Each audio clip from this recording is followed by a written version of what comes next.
ભરૂચના ટંકારિયા ગામમાં આવેલા ઇરફાન ઇનાયત લારિયાના મકાનને તસ્કરોએ નિશાન બનાવીને લાખોની મત્તાની ચોરી કરીને ફરાર થઈ જતા ભારે ચકચાર મચી જવા પામી હતી। પ્રાપ્ત માહિતી અનુસાર પાદરિયા રોડ પર રહેતા ઇરફાનભાઈ તેઓના પરિવાર સાથે ગત રોજ સવારે આછોદ લગ્ન પ્રસંગમાં ગયા હતા। ત્યારબાદ તેઓ ટંકારિયા પરત ફર્યા હતા અને ગામમાં પણ એક લગ્ન પ્રસંગ હોય ત્યાં ગયા હતા।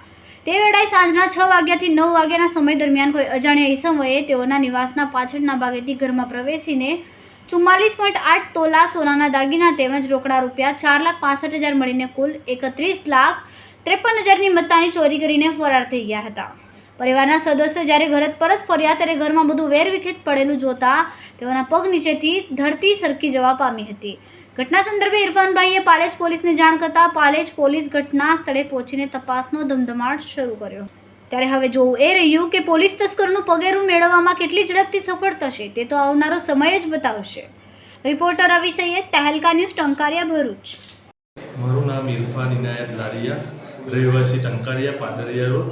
મારી ઘરે રાત્રે 20 તારીખે સાંજના 7 વાગ્યાથી 9 વાગ્યા સુધી ચોરી થયેલી છે।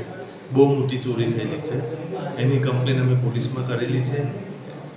અંદાજિત કેટલા આની છે? હા, અંદાજિત 60 તોલા જેવું સોનું હતું, 4.25 લાખ રૂપિયા જેવું અંદાજિત કેશ હતું ને ચોર ટેરિસ પરથી આવેલા, દરવાજો તોડીને અંદર આવેલા। હા, તો તમે જ્યારે આવેલા ત્યાં ઘર બંધ હતું? હા, ઘર બંધ હતું। એકચ્યુઅલી અમારી ફેમિલીમાં શાદી હતી તો અમે લગ્નમાં ગયેલા, એટલા માટે ઘરમાં કોઈ ના હતું।